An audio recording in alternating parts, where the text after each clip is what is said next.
جب کوے کا چوزا انڈے سے باہر آتا ہے تو وہ بالکل سفید وائٹ رنگ کا ہوتا ہے، یعنی اپنے والدین جیسا کالا نہیں ہوتا، لہذا دوسرے پرندوں کی طرح وہ اسے اپنا نہیں سمجھتے اور اسے اکیلا چھوڑ کر چلے جاتے ہیں۔ ایسی صورت میں اس کوے کے بچے کو کون کھلاتا ہے؟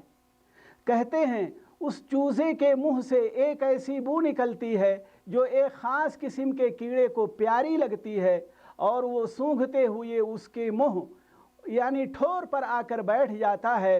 پھر وہ چوزا بڑی آسانی سے اسے کھاتا رہتا ہے۔ پھر کچھ دنوں کے بعد جب اس کے پر کالے ہو جاتے ہیں تو کوا واپس لوٹ آتا ہے اور اسے اپنا بچہ سمجھ کر کھلانے لگتا ہے۔ سبحان اللہ! غور کیجئے، جب بچے کے پاس کوئی نہیں ہوتا تو اس کے لیے شاکاہاری نہیں بلکہ مانساہاری بھوجن کا انتظام کون کرتا ہے؟ در حقیقت وہ اللہ رب العالمین ہی ہے جو ساری مخلوقات کا پالنہار ہے۔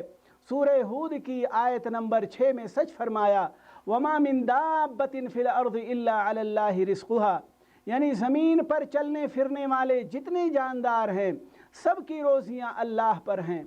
No moving creator is there on earth, but its provision is due from Allah۔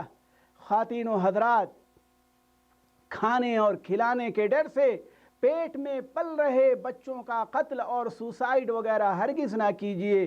سب کو روزی دینے والا اللہ ہے۔